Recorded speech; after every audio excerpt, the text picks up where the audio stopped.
随着我们连续曝光了海陆空天的各种大杀器以后啊，美国会不会跟进新一轮的军备竞赛呢？有人说这美国人可不傻啊，不可能再走苏联当年的老路吧？但是我想说一句啊，当年的苏联就真的傻吗？为什么最后还要花几倍于美国的代价，硬着头皮去搞军备竞赛呢？原因很简单，就是军备竞不竞赛不是他们可以做主的了。表面上看，连续爆兵是超越了美国军事科技上的优势，它的霸权的根基受到了挑战，无论是小国还是小弟都开始观望，有的开始不听话了。可以说，美国遇到了当年苏联一样的问题。而更深层次的呢，那就不得了了，那就是碾碎了美国尤其昂萨的自信。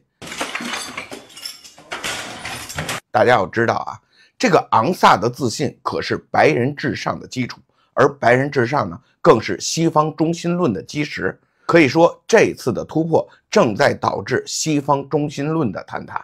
那么您说，基于以上两点，美国是参与还是不参与呢？他有的选吗？参与了，他就能成功吗？肯定不会啊，因为苏联的案例那不就摆在眼前吗？我是波比，咱们今天就来聊聊这件有意思的事儿啊。我们看啊，爆兵以后，没有了军事科技优势的美军，剩下的唯一优势就是存量的军事资源。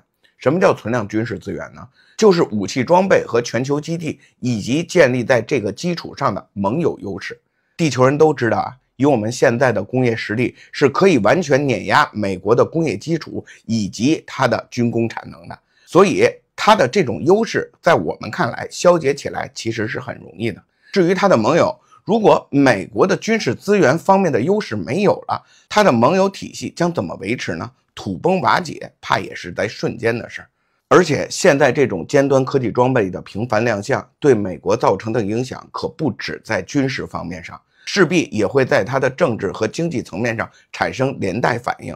首先啊，就是美国的盟友体系会因此加速松动的。美国是全球霸主不假，但是它的这个霸主地位也不光是靠它一家撑着的。没有了这些盟友和小弟，美国根本负担不了这么高昂的霸权维持成本，光是军事投射能力就会大打折扣。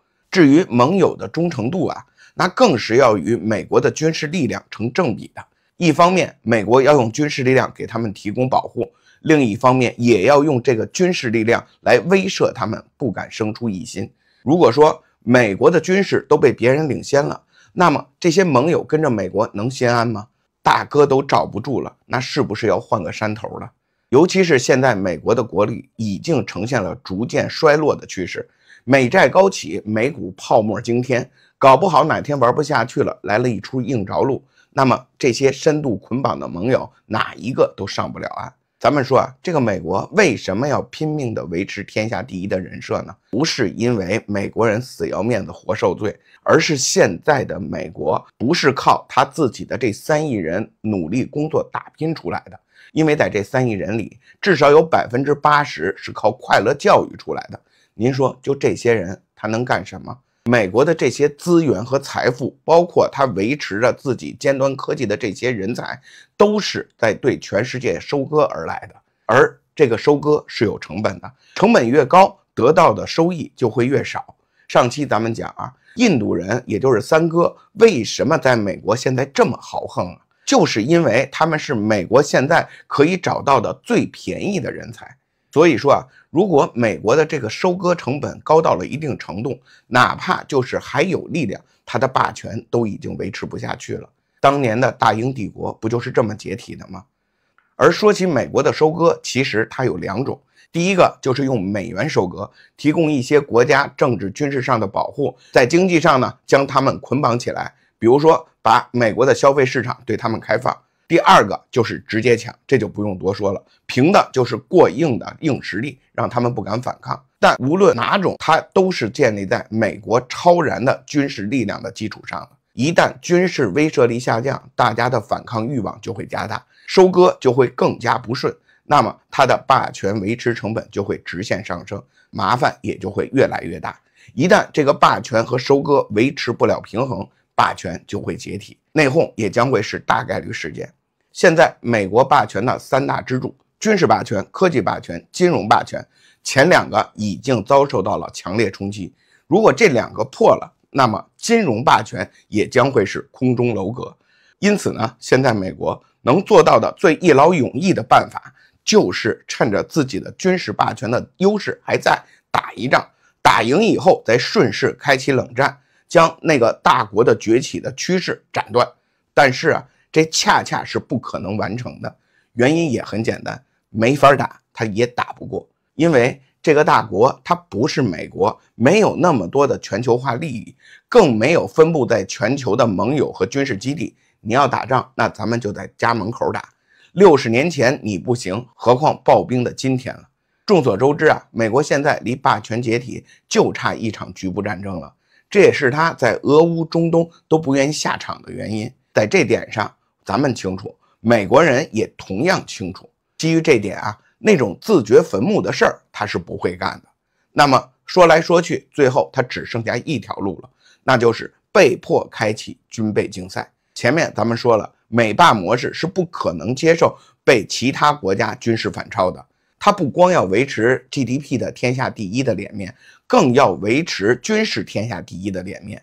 以前它的军工产能虽然说是拉胯，至少可以用军事科技来充门面。反正这个世界上也不会有谁真的会主动寻求与它开战的。只要能镇得住其他国家，它的霸权就可以维系一段时间，吸血呢也就可以维系一段时间。但是现在啊，随着尖端科技装备一件件的被抛出，这样玩下去的话，它的那张老虎皮恐怕马上就要破了。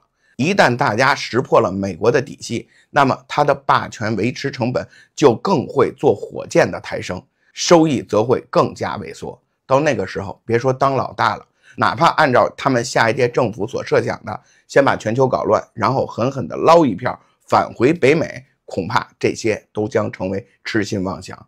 所以军备竞赛对于美国来讲，那是不得不做的事情了。但是这样一来，美国就陷入了当年的苏联陷阱。当年美苏争霸，2国疯狂地搞军备竞赛，美国呢既有工业产能，又有科技优势，所以在争霸中占尽了优势。苏联不得不付出远超于美国的成本，才能跟得上美国的军备竞赛。而这呢，也导致了苏联在其他领域的投入不足，最终耗尽了国力。这点也成为了苏联灭亡的主要原因。没想到啊，今天的美国也要走到了这一步，但它跟苏联还不一样，因为现在美国的工业体系可远逊于当年的苏联。它的军工复合体的腐败程度和浪费程度还远高于前者，这就意味着美国去搞军备竞赛的话，它需要花费的要远高于当年苏联的成本，才能达到相同的效率。所以这场军备竞赛对于美国人来讲，那就只能用绝望2个字来形容。我们都知道啊，当一向装惯了孙子闷得连个屁都不放的人，突然有一天向你明目张胆的来秀肌肉了，他呀不是想打你，就是做好了准备来坑你了。而这个坑，因为他做好了准备，你跳也得跳，不跳也得跳，可以说是绝望的阳谋。